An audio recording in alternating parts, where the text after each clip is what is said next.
I applaud you. What's your name? Christian Gudegast. I might have mispronounced that, but I applaud you for duping me like how you did, bro. Alright, everybody, welcome back to another video, you feel me? Real review! Actually, today is not going to be like a traditional real review, where we go into depth somewhat of the film I just watched. Before I say anything else, of course, we are going to be talking about Den of Thieves 2, Pantera, which releases in theaters January 10th, 2025. Your boy just got home from seeing that, you know what I'm saying? Banger. I'm not gonna say nothing else right now before throwing up that spoiler warning. If you have not watched this movie in its entirety, and if you do not want to get spoiled, as I will be talking about this movie a little bit, and I'd rather not give away any details to someone who plans on seeing the movie, I suggest you click off the video if you haven't seen it yet. Consider yourself warned. And if you don't care, you don't care. We welcome you anyway. This is going to be a bit different than our regular reviews. I don't think it's necessary for this to get like a full in-depth analysis, synopsis, what do you want to call it. We're just going to talk about a little bit of the strong points I pulled from this movie, my genuine like thoughts of the film, you know what I'm saying? But again, let me tell you, bro, I went into that movie thinking it was going to be somewhat decent, you know what I'm saying? Let me say this real quick. Yes, this is going to go up before the reaction to the first movie. So sorry, if I'm breaking any continuity stream or something like that, you know what I'm saying? I'm telling you, I sat down in that theater thinking this gonna be alright, you know what I'm saying? I'm not expecting too much because it is a sequel. You know, sequels are notorious for being worse than the first movie, and some of them being notoriously just garbage compared to the first movie. But genuinely a solid motion picture. It got me in the first half, maybe first 45 minutes. I'm not gonna lie, it starts off slow and low. Touch the flow. I'm sorry, my fault. But no, it did start off really bad.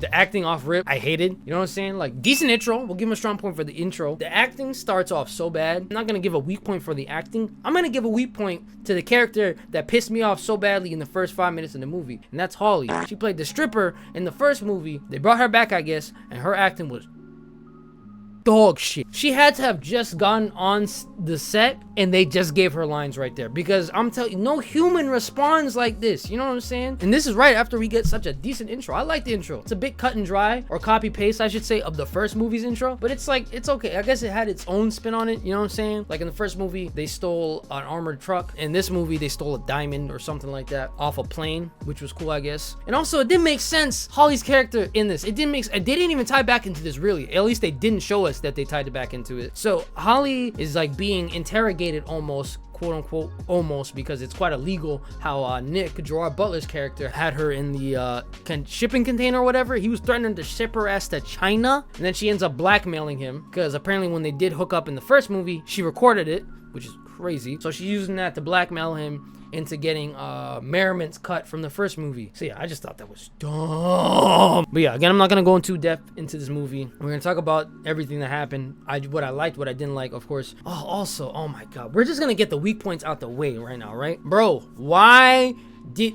This was my problem at the end of the first movie. Why is O'Shea Jackson's character not American when he's undercover? Like, we don't need to hear him doing accents. He's in a foreign country anyway. They have Americans over there. In the end of the first movie, he was a British guy. Terrible accent. Couldn't convince a blind man he was British.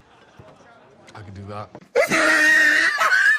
Terrible. In this movie, his first cover of the movie, he's supposed to be from like South Africa or something. Oh my god, dude, his accent was so bad. So it's just like, why can't he be American? We don't need him doing more accents, I'm gonna be honest. O'Shea, by the way, that nigga got big. Compared to the first movie, oh my god, he put on some weight. No disrespect, just an observation. What I also really liked about this movie, I don't know if this was intended, but Gerard Butler was actually very funny in this film. Like, I was trying not to laugh because it's like 8 people in the theater with us, so I wasn't trying to be disrespectful to nobody. You got a snicker or two out of me, I'm not gonna lie. But yeah, this movie, it started off very like poor, I'll say that, and then it like matured, right? We'll talk about that in a second, but it got better the farther we got into the film, which is good. You don't typically see that. This is why I said that the director duped us. This was a heist in a heist movie, if you think about it, because again, the movie started off dog shit, but it got so much better. I don't even say this, like, the characters that we see in the beginning, they're terrible. Oh my god, I think I generally, besides Gerard Butler and maybe O'Shea Jackson Jr.'s character, Donnie, they were probably the only 2 characters I generally enjoyed in the whole film, which is not a good thing, because this is a heist movie, so that means there's going to be a lot of moving parts, and a lot of moving parts means a lot of people involved, or at least more people than, you know, of course, 2 characters. So for them to be like the only 2 interesting characters, like no joke, the rest of these people bland as hell. Let me say this one dude at the beginning of the movie who's part of this this heist crew called the Panthers, I'm fairly certain he just didn't like Donnie because he was black. Him and his cousin, I guess, or whatever, Marco, and the bald guy who's just off-brand Jason Statham looking motherfucker, they generally just didn't like Donnie. They had no good reason to. I'm telling you, because he was black. And when I tell you O'Shea's not even that black, that's a beige ass nigga right there. That's some deep-seated hate. Again, these characters just weren't, it just wasn't doing it for me at first, bro. Like Slavsko's cool. Dragon was probably my only real like side character I generally liked, except for Cleopatra, whatever her name is. I mean, she looked good. That's the only reason why I liked her, for real. And oh my goodness, bro, there's sunglasses everywhere in this movie. Why is everyone got sunglasses on? I know we in France and stuff like that, but like, come on, bro. I don't even know if that makes sense what I just said, but that should drive across the point of how frustrating it was how some of these scenes were set up. And oh my goodness, these people got some potty mouths on them. I understand I'm not, you know, I'm not a saint, you know, I gotta cuss or 2 out every now and again, you know what I'm saying? Granted that I don't really curse at people, it's not like there's any mean or ill intent behind what I say sometimes. These people were cursing up a storm, and when I tell you, like, I mean cursing, like using swear words and like putting bad juju on people with it. I'm like, bro, and these are grown adults. I'm like, y'all are talking like truckers, bro. The casting was not it. I'm gonna be honest. Besides the characters we knew from the last movie, the casting was terrible. In the first movie, the characters weren't all that good either, but the main crew we dealt with, you can't tell me you didn't like them. You know what I'm saying? There were some likable traits about these people from the first movie. This second movie, I could have done without any of them. If like, it could have been, the whole movie could have just been Gerard Butler and O'Shea Jackson. I would have been cooling. I would have been straight, because there's 2 people I care about somewhat. Oh, let me get this out the way now too, because as much as the movie progressed into the movie and it got better, that means everything before like the halfway point was ass, and I mean everything. The camera work was shoddy, and by shoddy I mean shitty. I don't know how we got better. I think they did this on purpose. I'm gonna be honest, I think the director did this on purpose, because when let me talk about the scene where they're planning this shit, right? They're planning the first heist. This is where we meet all the people. This is where the 2 racists start hating on Donnie for whatever reason. Again, deep-seated hatred right there. But when I tell you we're in this room, they must have spun that camera around the room 50 times in this one scene. I'm sitting there like, bro, what in the world? What are we doing? It just kept going. And mind you, they're not just spinning the camera. They're getting shots. They're getting focus shots on everyone in between. Like every 5 seconds, they'll show a shot on somebody. Like, imagine watching this on a plane. I would throw up. I get like motion sickness when I read. If I try to focus on reading in a moving vehicle or something like that, I couldn't imagine watching this shit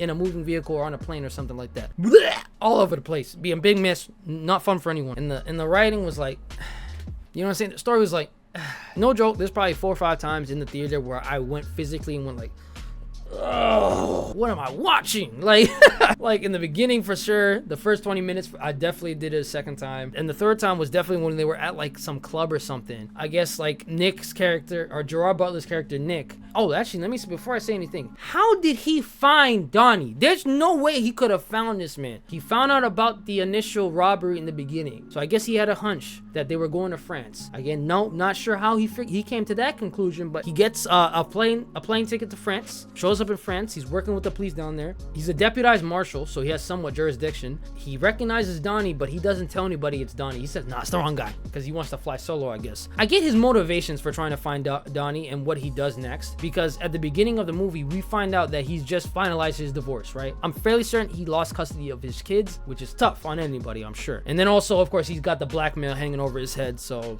But that doesn't explain him seeing Donnie on a security camera nowhere near where his house was. How does he go from finding him on a security camera in the police station to somehow in this nigga's house cooking steak? He cooked a steak in his house. He's sitting there cutting a steak like cool, like everything alright, like it makes sense that you're here right now. No, it don't make sense you're here right now, gang. So this leads to him kind of telling Donnie, hey, I want in on whatever your next heist is. Doesn't really give him a reason why, but he says, whatever you're gonna rob next, I'm gonna do it with you. Now, Donnie sets up a meet with the rest of the Panthers for Nick so he can meet the crew. Now, the crew doesn't really like Nick because they already know he's a cop. Apparently, they're all cops though, so I don't get why that matters. So, like, again, terrible writing. Sorry, there was something in my throat.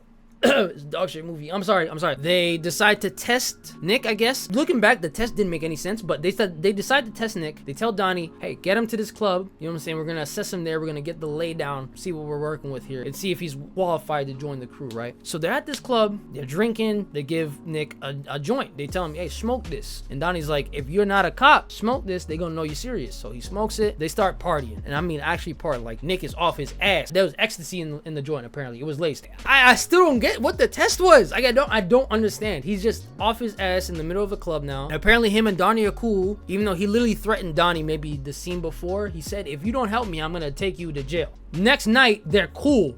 What? Like, they like buddy, you know, that like he dapped.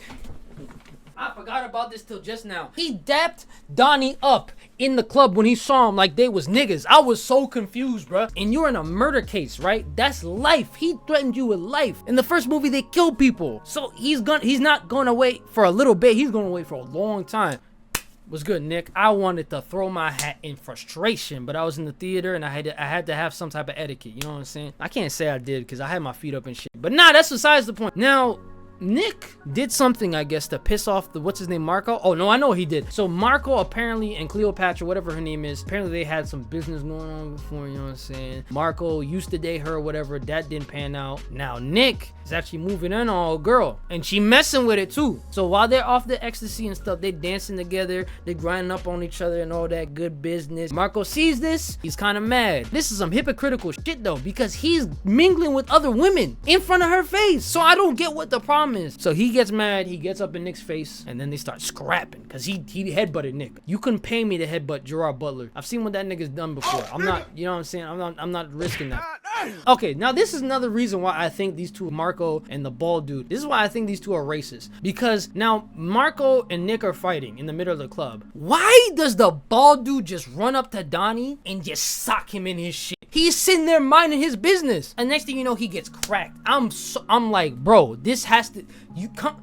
They're not even hiding it. Like, I'm not gonna say too much more on that, but that was just what was going through my mind. You know what I'm saying? Now, they do get kicked out of the club, of course. This also didn't make sense. Again, they're so buddy now. Like, I don't get it. I don't know where this relationship sparked from. But that's neither here nor there. Again, I'm not trying to get too into detail with this movie, but my gosh. So yeah, just talk about another couple things that I did like about this film. Now, we do get some dope cameos, you know what I'm saying? And by dope, I mean like some cameos that I recognize off the bat, and I was like, no way, this dude's in the movie. Vito Belfort's in the movie. He doesn't get a major role or anything like that. He doesn't even get any lines, but it was cool seeing him there. Michael Bisping was in the intro. Granted that he was in the ending of the first movie. I believe we got one more cameo. I can't remember it. I'm so sorry. Cyril Gahn. That's who it was. Cyril Gahn showed up. That was cool. Oh, also, another strong point I'm gonna give them here is we get a bit more of Donnie's backstory and his motivations as to why he turned criminal in the first place. Now, apparently Donnie, growing up, he was in the bad part of LA, I guess. He actually did lose his father at a young age, so it was just him and his mom. And he decided that while he kept walking to school, he was passing by these nice neighborhoods and stuff like that. Like, as he's walking past these houses, he's like thinking about how he would get in. Like, he's plotting about like what he would take if he was in their houses and if he'd be able to get away with it. So that truly, like, he's been a criminal at heart his entire life, basically. Nick, I guess, gives a backstory too as to why he became a cop. Not really memorable here, but I guess it was something about like his dad getting shot in a gas station holdup or robbery, whatever. Also, this duo, like Nick and Donnie, it grows on me a little bit. I'm not gonna say that they resolved all their issues with each other by the end of the movie, but you know, it's more like water under the bridge for these two. Now, as we get towards the end of the movie here, we do find out that Donnie, funny enough, the diamond he stole, it belonged to the mafia. So, you know, that has its own issues, of course, so we just needed that conflict there. They are planning to rob the World Diamond District in France.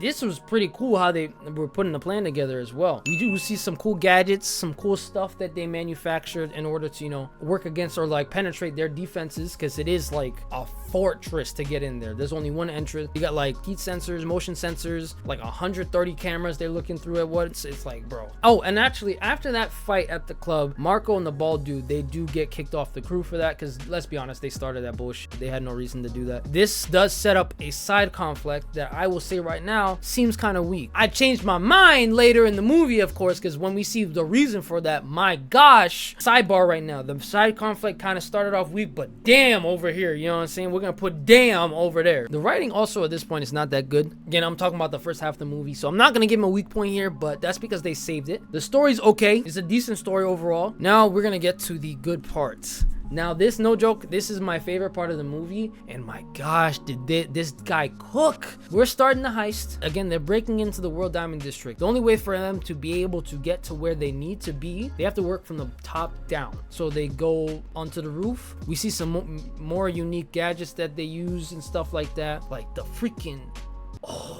this reminded me of that one scene in Mission Impossible with the projector screen that they used to get across the hallway. They had this reflective piece of glass, and when I tell you they sit behind it, they're not there. It was so cool. More of that in the rest of the movie, it would have been a 10 out of 10. Now, when we are in the heist, it truly does feel like another part, it feels like a completely different movie here. The gears have shifted in the heist. Like, I'm at the edge of my seat now. You know what I'm saying? The tension building, strong point. Like, you generally feel the risk. The plan, strong point. They planned this perfectly. They planned this so beautifully. Even when it was like kind of getting a little bit hairy, they saved it. No joke, the next strong point I'm gonna talk about this heist, look what I put.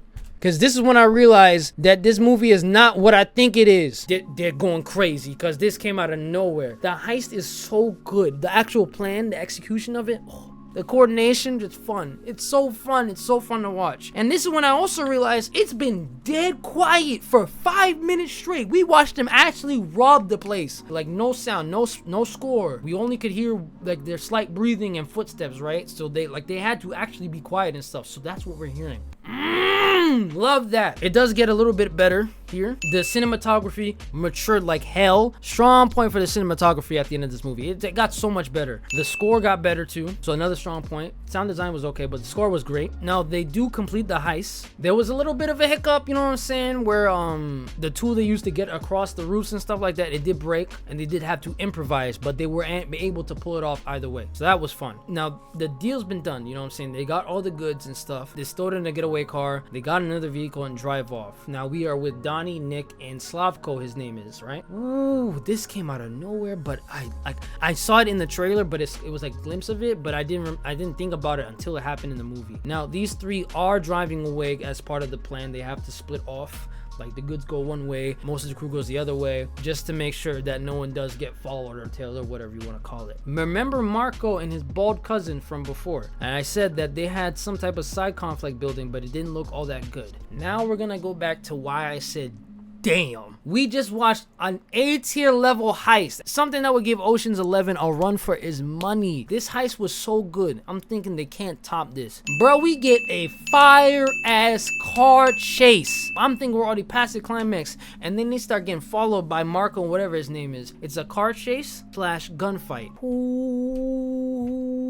Oh my goodness, it was beautiful. Again, the cinematography got so much better. The score got so much better. The sound design was beautiful. You know what I'm saying? We're hearing everything that we should be hearing. It was so immersive. I was so locked in at this point, and I was just like, bro, what happened in the first 45 minutes of this movie? I would have walked out if I didn't care enough. You know what I'm saying? Like, yeah, Marco, I guess he's still pressed that his ex-girlfriend was ripping up on some dude at a party, or of course going the mature route, trying to kill the guy. But yeah, kind of pissed off, I guess, so he did call his family members or whatever. They try to kill them. Doesn't go well. Oh, we do get some cool shots as well.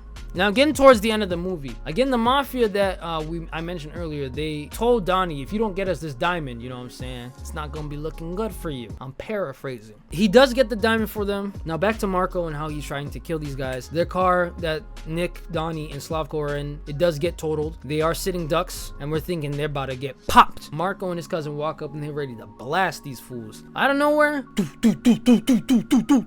Swiss cheesed. Thankfully, again, I hated those two characters. They truly didn't like Donnie for no reason other than his skin color, if I'm gonna be honest. We actually see that's the same mafia guys that are the ones that shot down Marco and his cousin. So, you know, Go team, I guess. But yeah, no, they did just want the diamond. They wanted to make sure that this didn't get messed up. They were tracking the diamond before. I guess that's how they found out Donnie had it in the first place. Maybe they were still tracking it. Again, I don't know. But for plot purposes, they're here now, so whatever. These guys had so much aura though, like the mafia people. Like they was sitting there smoking cigarettes after they just mowed down 2 people. But yeah, so they did successfully get the diamond delivered back to the mafia. Now we're on the next day. Of course, everyone's celebrating. We succeeded. We got away with it. You know what I'm saying? They are now with all the diamonds and stuff that they robbed. They're at the buyer, right? They're meeting with the buyer to sell all this stuff. This was heartbreaking. This was heartbreaking, but unfortunately, it is a strong point. The plot twist from hell. All of a sudden, the French police show up. They nab everybody, and I'm thinking, damn, bro, I'm thinking we got away with it, like on some Fast and Furious joint. I'm thinking we straight, we in the clear. No, they had to rip that hope out of our hearts, bro. Another even more of a plot twist here, bro. This broke my heart even more. Turns out the whole time Nick was working undercover to bring in the Panthers. So yeah, when the police showed up, they handcuff him as well just to make it look good. But when they walk him to his car, they tell him, good job, uncuff him. And he's kind of torn, it seems like. You know, granted that he was a bad guy for a little bit, so I guess he sees how it looks from the other side. And the police officers even told him, like, how does it feel? And he's like, it feels pretty good, not gonna lie. But him being, him at the end of the day, I guess he's still a police officer or whatever, in some capacity of the law. He did unfortunately get the other Panthers snatched or arrested, I should say. He's a scumbag, right? We're gonna call him a scumbag. I know he's the police, right? He's doing his job. He went the scumbag route about it. We can all agree on that, right? The end of the movie now, Donnie is in prison. He actually does get a visitor. Lo and behold, it's Nick. Nick's telling him, hey man, you know what I'm saying? Like, it wasn't all bullshit. You know, you're a good guy and all, but at the end of the day, you robbed and were part of a couple murders back in the day. A couple cops died, you know what I'm saying? That was on you. And you did just rob millions of dollars worth of diamonds. Like, I'm not gonna let you slide on that. But mind you, this is how the movie ends here. He does tell him one thing before he leaves. Nick tells Donnie, hey, sit back left. And Donnie doesn't know what that means, but then he realizes something, that Nick's got something planned. They do transfer Donnie, I guess, to another prison or whatever, and they put him in the paddy wagon, right? He did what he was asked to. He sits back left. The mafia shows back up. As they're transporting Donnie, the mafia does show up with helicopters, and this is what I mean by they had so much aura. They put up with helicopters, and you truly thought it was like a strike team the way they rolled out on these dudes. Busted him out the paddy wagon, took him away. He's flown back to the mafia's headquarters or whatever you want to call it, and the mob boss does tell him that now you work for me. Donnie does say, all right then, what's next? Yeah, but but that was Den of Thieves 2. Again, I liked the movie a lot. Again, they got me in the first half. I generally thought this movie was dog shit, but it was good. It turned out so good. Now we're gonna give our general ratings. Yes, I know it is a regular review, but for the writing and story of this movie, again, it's not that good. It's not that terrible, but it's not strong. It's not strong. So we're actually gonna give the writing a 6 out of 10. Okay, I think that's fair. Again, there wasn't too much really different from the first movie, except for the end part. That was kind of the main difference, but other than that, not really. For the sound design and the score, the sound design's cool. It's not memorable though. The score is also very good. So for this, I think we're gonna have to give it a 7 out of 10. I think that's fair. Sound and the score, I should say, at the end of the movie picked up a lot, but for the majority of the movie, it's like, it's okay. Acting and casting, oof, this is bad. Because again, I don't think it was that good. I didn't think it was that good at all. This is gonna be a 5.5 out of 10. Gerard Butler and O'Shea Jackson's character carried this movie. The rest of the characters are so bland, and the casting's not that good either. Cinematography picks up at the end, but at the beginning, it's so confusing trying to follow some of these shots. I'm gonna give it a 7 out of 10, just because how good it was at the end of the movie. Overall, I'm gonna give this film 6.5 out of 10, which I think is fair. Again, it's an enjoyable movie, but overall, how it stacks up to the first movie, it's not that good. But yeah, that's the end of the video. You know what I'm saying? Den of Thieves 2 in theaters. Please go see it in its entirety. It's worth watching. It's worth sitting through. Oh, I am going to see Wolfman next week, so we're going to do another quick review there. That's going to be it for me from here. I appreciate y'all for tuning in. If you did enjoy the video, you can throw me one of them likes. I truly do appreciate them. They don't go without notice. Again, that's going to be it for me from here. I'm going to catch y'all in the next video. But without further ado, I'm going to bid y'all a good night, better morning, all that ish, and I'll catch y'all in the next one. I'm out.